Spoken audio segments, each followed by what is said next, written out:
Organ of medicine aphorism number 23। इस aphorism में हैनिमन strongly criticise कर रहे हैं एंटीपैथिक ट्रीटमेंट को। एंटीपैथिक मीन्स अपोजिट ट्रीटमेंट, यानी कि पैलिएटिव ट्रीटमेंट को। क्या लिखते हैं?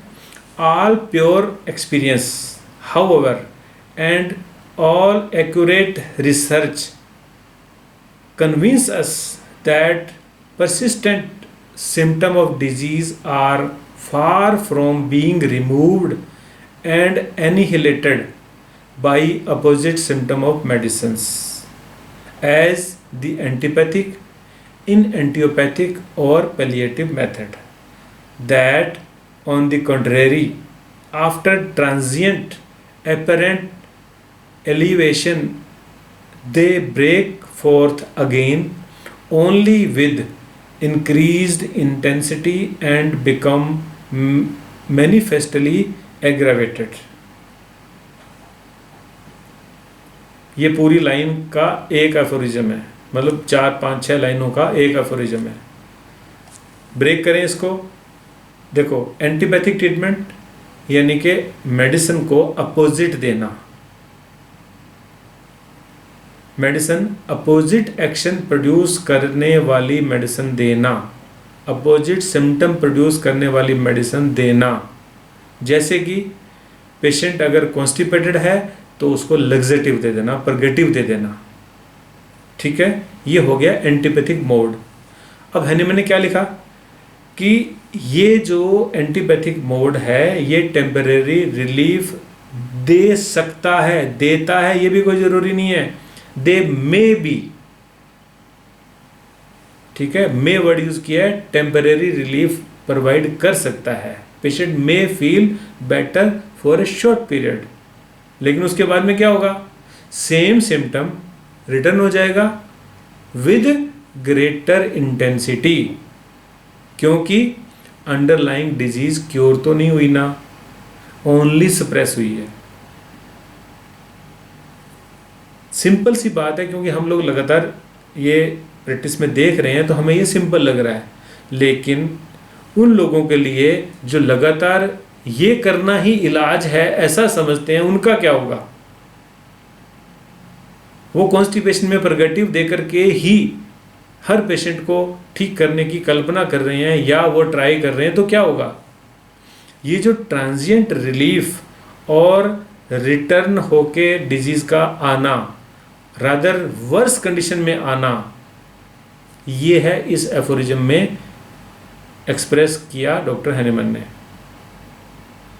तो ये क्यूरेटिव नहीं है, ये ओनली सप्रेसिव है और टेम्परेरी डिजीज को लेस इंटेंसिफाई कर देना है, और डिजीज और ज़्यादा स्ट्रोंगर हो ही जाने वाली है, ऐसा श्योर है।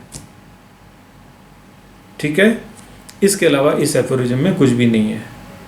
Next aphorism that is Hahnemann's organon of medicine aphorism number 24। इसमें क्या लिखते हैं? इसमें हैनिमन, अब वो क्रिटिसाइज वगैरह सब करना ख़त्म, अब उन्होंने कहा है कि only effective mode of treatment is homoeopathy. तो एफोरिज्म नंबर 24 क्या लिखता है? There remains therefore no other mode employing medicine in disease that promise to be of service beside the homeopathic, by means of which we seek for the totality of symptom of the case of disease, a medicine which among all medicines whose pathogenic effects are known from having been tested in healthy individuals has the power and the tendency to produce an artificial morbid state most similar to that of the case of disease in question। Hahnemann ने लिखा है, इसलिए no other mode employing medicine, कोई और दूसरा तरीका है ही नहीं other than homoeopathic method. Antipathy, enantiopathy या जो भी कहेंगे ये सब फेल, और होम्योपैथी ही केवल तरीका है जिस तरीके में हमारे पास ऑलरेडी टेस्टेड प्रूवन ड्रग्स का डेटा है, जिनके बेस पे हम पेशेंट में आर्टिफिशियल डिजीज़ जो कि most similar to the natural disease है वो प्रोड्यूस करने की कैपेबिलिटी रखते हैं, और वो आर्टिफिशियल डिजीज़ उस नेचुरल डिजीज़ को एनिहिलेट करने की, परमानेंटली रिमूव करने की कैपेबिलिटी रखती है।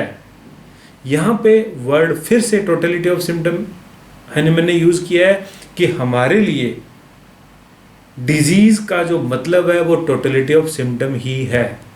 Internal derangement of the vital force अपने आप को एबनॉर्मल साइंस और सिम्टम्स प्रोड्यूस करके ही एक्सप्रेस करती है कि मैं डिजीज़ हुई हूँ, और हम ऐसी ही डिजीज़ प्रोड्यूस कर सकने वाली मेडिसिन को पोटेंटाइज फॉर्म में देंगे, और पेशेंट के शरीर में जा कर के एक डिजीज़ प्रोड्यूस होगी जो डिजीज़ नेचुरल डिजीज़ को एनिहिलेट कर देगी, उसको भगा देगी, और इसी को क्योर कहते हैं।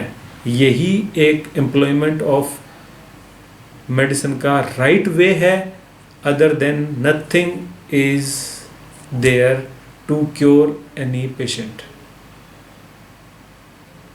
यहाँ पे केवल पैथोलॉजी नहीं देखना, यहाँ पे केवल माइंड नहीं देखना, केवल फिजिकल नहीं देखना, यहाँ पे कंप्लीट पिक्चर को कवर कर सकने वाली मेडिसिन का चुनाव करने की राय दी गई हुई है। और जो इफ़ेक्ट ऑफ ड्रग सब्सटेंसेज हैं वो हेल्दी ह्यूमन बीइंग पर प्रूवन ही होने चाहिए।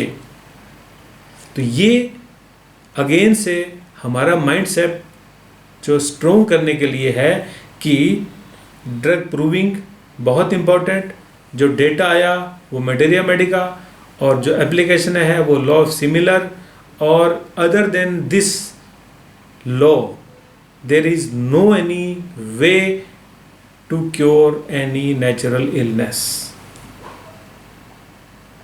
तो यहाँ पे जो आज हमने 2 एफोरिज्म पढ़े हैं, उसमें जो 23 एफोरिज्म था उसमें अपोजिट सिस्टम यानी कि पैलिएटिव सिस्टम की बात थी, और 24 में जो काम करता है, पहले वाला तो काम ही नहीं करता, जो क्योर करता है वो है लॉ ऑफ सिमिलर और होम्योपैथी। इस एफोरिज्म में आकर के हैनिमैन ने ये हमें बता दिया कि यही है सच्चाई, यही है इलाज का सही तरीका, यही है। आगे के एफोरिज्म में और अपन देखेंगे कि और डीप क्या क्या हैनिमैन ने पढ़ाया है। ये था एफोरिज्म नंबर 23 और 24। आई होप ये सबको क्लियर है।